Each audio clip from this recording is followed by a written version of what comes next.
di avant tout d'abord di gërëm ñëpp rek bon vraiment nit ku bàyyi 5 minutes am rek kooku amoo fayam donc ñun tey bu ñu ñëwee pour poser première pierre bi mu nekk benn borne fontaine solaire indi ko Momar Khary Diop c'est parce que ñun fii lañ juddoo fii lañ yaroo fii lañ màggee école bi moom moo ñu defar tey lu ñu mën a am si àdduna tey école bi c'est grâce à cette école parce que tey c'est une éducation de base depuis bañ nekkee xale ba nit ñuy génnee fii di dem collège école bi moo ñu ko formé te éducation de base bu taxawul munoo taxaw fenn fu sotti donc di ñaan yàlla rek li nga xam ne moom la ñu sumb yàlla defal ñu sutura te yéen école bi dañoo bëgg tamit di leen gën a jàppale si yeneen action yu dul yii parce que je pense que ñi fi jaar yëpp école bi formé na tey élite yi nga xam ne ñu ngi si administration nationale donc tey gëm naa ne bu si ku nekk dugalee sa loxo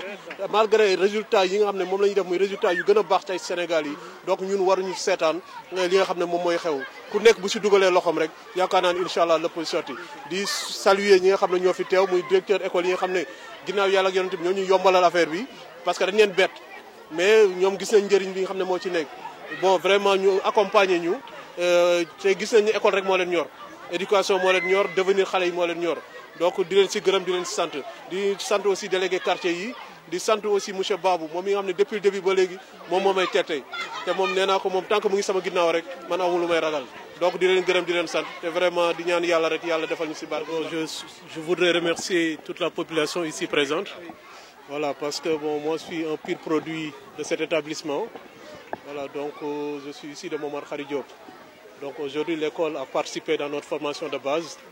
Et aujourd'hui, on a la possibilité quand même de représenter les vraies valeurs de l'établissement. Donc aujourd'hui, ça, ce qu'on vient de poser ici, la première pierre, c'est pas un droit, c'est une obligation. Parce que l'école a façonné une partie de notre vie. Donc aujourd'hui, on ne fait que rendre la pièce de la monnaie de ce que l'école a fait pour nous.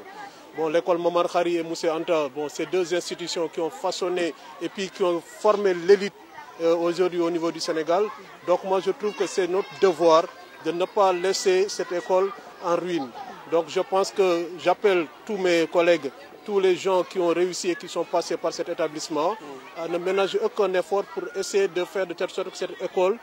parce qu'on est en train de produire de très bons résultats. Et je trouve que j'appelle tous mes amis, tous mes collègues, tous les gens qui sont dans la politique, qui sont dans l'administration, qui sont des administrateurs de société, à essayer de donner un coup de main à cet établissement pour qu'on puisse faire de telle sorte que cet établissement reste dans l'élite au niveau du Sénégal. Donc ça, c'était juste un petit mot. J'aurais souhaité remercier aussi les directeurs d'école qui nous ont permis aussi à ce que cette séance puisse se passer dans de très bonnes conditions. Malgré que, bon, avec la situation actuelle de la Covid, c'est un peu compliqué. Mais vous avez vu que voilà, ils ont pris toutes les dispositions pour qu'au moins qu'on puisse arriver à nos fins. Je souhaiterais aussi saluer les délégués de quartier ici présents, M. Babou qui est mon ancien instituteur, également qui a façonné mon éducation. Donc je profite de cette occasion pour vous dire que ça, ce n'est que le début. Voilà, il y a d'autres actions qui vont suivre. Et puis, Inch'Allah Rabbi, je pense qu'avec l'aide de Dieu, on va y arriver. Wa assalamu alaikum damay présenté ci turu Baba Ndiaye di wax ci turu Tesco entreprise di wax ci qualité en tant que chef d'entreprise juste rek ma présenté leen li nga xam ne moom lañ fi waaj a def lii benn borne fontaine moderne lañ koy wax borne fontaine yi nga xam ne moom moo nekk ci yeneen écoles yi mag yi li nga xam ne day mun a permettre élèves yi ñu mën a am accès ci ndox mu sedd en même temps aussi ndox bu ñuy filtré dégg nga comme ni ko yeneen écoles yi di defee borne fontaine bi c'est juste rek dafa ñëw fi nga xam ne élèves yi soxla nañ ko danañ ko def ci yenn écoles yi mag yi ci mel ni ay Saint-Michel Saint-Maïdane mais quand même dañoo gis ne ak seen bailleur dañoo gis ne tey population yëmbal bi bokk na ci population bi nga xam ne moom moo ko gën a soxla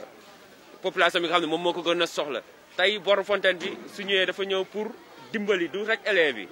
population beeg enseignants yi au lieu que ngay dem jënd beneen ndox boo xam ne dañ ko filtré mu sedd fii da lay jox ndox moo xam ne eau naturelle la boo xam ne dañ koy filtré ba mu sedd seddal ko ba mu sedd jox ko élèves yi ñu naan ko fontaine la bu dul jeex nag ndax dafa am réservoir am bu autonome boo xam ne 3000 litres la ak système flotteur système boo xam ne xale bu ci root kaas day rempliraat kaas yi kon xale mun nañ ci yendoo naan suba ba ngoon te ndox mi du jeex heure boo ubbee da lay jox ndox mu sedd loolu mooy njëriñu borne fontaine bi borne fontaine bi nag valeur bi 3 millions la par borne fontaine 3 millions la par borne fontaine ñun suñu partenaire bi ñu naan Jibi Diaw moom moo ñu jege si wax dëgg ne yàlla fay 6 millions pour ñaari borne fontaine déjà benn bi commencé nañ travaux yi muy bu jumaa bi boobu jumaa travaux yi commencé na sori bii aussi dès maintenant suñu paree léegi incha allah dañuy commencé travaux yi dès tey durée travaux yi maximum 15 jours la ñu livré leen seen i caabi bu soobee yàlla loolu la amoon li ma ciy leeral jërë ngeen jëf. Alhamdulilah mina sheytaan rajim bisimilah rahmaan rahim man maa ngi tudd monsieur Kandji Massey, je suis le directeur de l'école Momar Khary Diop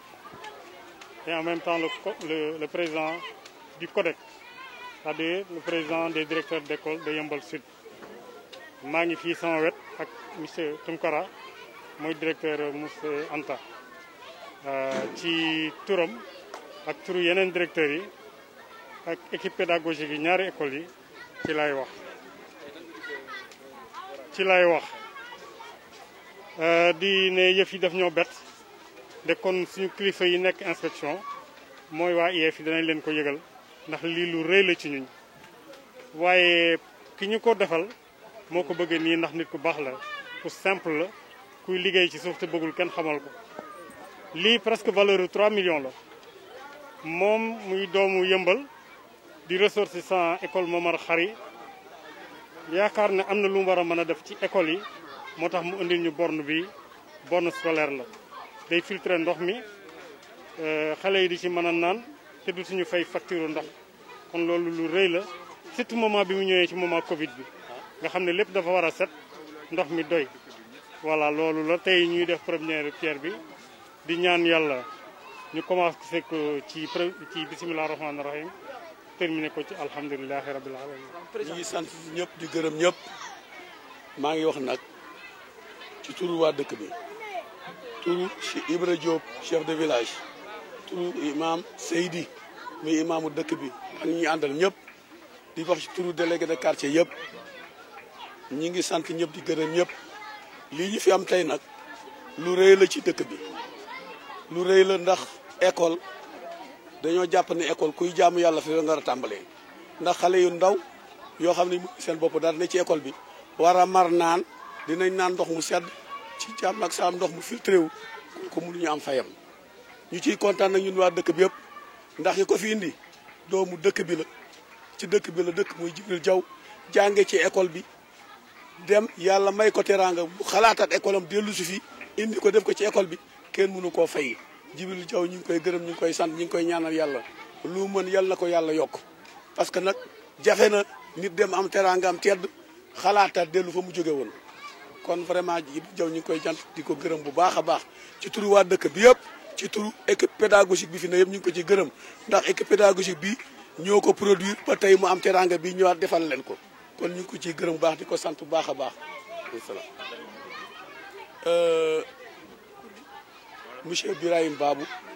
un ancien enseignant de cette école qui a formé Monsieur Djibril Diaw. Donc aujourd'hui, Djibril Diaw, c'est une fierté pour nous. Il était là avec nous à l'école Momar Khary. Il a quitté l'école pour aller à l'école Mam Cheikh Mbaye. Il est allé à l'université. Je rappelle pour les jeunes étudiants que Bara Gaye est mort entre ses bras à la Gaye. Donc après, il est parti en France, il est revenu. Et avec tout ce qu'il a eu, il a dit que je reviens à l'école Moussa Anta Diop pour investir ce que j'ai. Donc aujourd'hui, cette borne scolaire, c'est lui qui l'a offert au groupe scolaire Momar Khary et Moussa Anta. Monsieur Diaw, nous sommes fiers de toi, nous sommes vraiment contents. C'est une fierté pour nous.